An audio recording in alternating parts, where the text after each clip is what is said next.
नमस्कार। आज प्रसंग ब्रह्मवैवर्त पुराण एक श्लोक अवश्यमेव भक्तव्यम कृतः कर्म शुभाशुभम कृतः कर्म क्षयो नास्ति कल्पकोटि शतरूपी। मनुष्य जन्म जेकोसी प्राणी बा जेकोसी जीव जहाँ किछि शुभ अशुभ कर्म करिथाए ताकू निश्चित रूप से भोगिबाकू पड़िबो। चाहे लक्ष लक्ष जन्म चक्र पड़िले मध्य ताकू तार कर्मफल भोगिबाकू पड़िथाए। एथिरु से निस्तार पाई परिबो नाही। एहाकू नै एक प्रसंग महाभारतर पितामह भीष्म जेतेबेले सरस्वती थांती सेतेबेले सी भगवान श्रीकृष्ण को प्रश्न कले जे माधव मु कौन एमती पाप करी बा कौन एमती भूल करी जे मते दीर्घ 58 दिन सरस्वती रही पीड़ा भोग करने को पड़ा।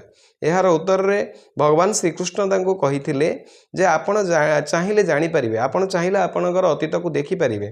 तो पितामह भीष्म दीर्घ 100 थर 100 पूर्वजन्म को देखिकी कही जे मोर एमती किसी भूल मु करी नाही जोथिपाई मते एते बड़ दंड भोगिबाकू पड़िला।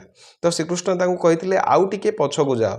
जेतेबेले से पुणी थरे 101 तम तांकर पूर्व जन्म को देखिले जे सेठी से संपूर्ण भाव एवं क्लीयरली देखि पारले जे सेतेबेले से गोटे राज्यर राजा थिले एवं कौनसी तांकर दल बल धनी जीवा बाटरे से तांकर जड़े दूतों ठारू खबर पाइले जे गोटे सर्प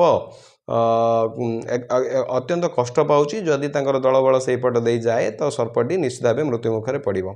तो से सी तांको कहिथिले जे सर्पटी को कौनसी एक काठरे बांधी देइकरी गोटे बुदारे पकई दियो। तो से भाया से ही करते दूत किंतु दुर्भाग्यवशतः से बुदाटी गोटे कंटा बुदा थिला। साप कौन सेठू बंचीब बरम से सी फसी जाइथिला। तो एटा से देखि पारले एवं तांकर अजाणतरे मध्य से भूलटी से करिथिबा जोगु तांको तांको कर्मर फल पापर फल भोगिबाकू पड़िथिला। तेणु मनुष्य जन्म रे आमे निश्चित रूपे आमर जानतरे हो बा अजाणतरे हो आमर कर्म जदि किछि भूल रहे किछि पाप रही जाए तो तार परिणाम आमको भोगिबाकू पड़िबो। चाहे आमको लक्ष्य जन्म नेबाकू पड़ी पारे।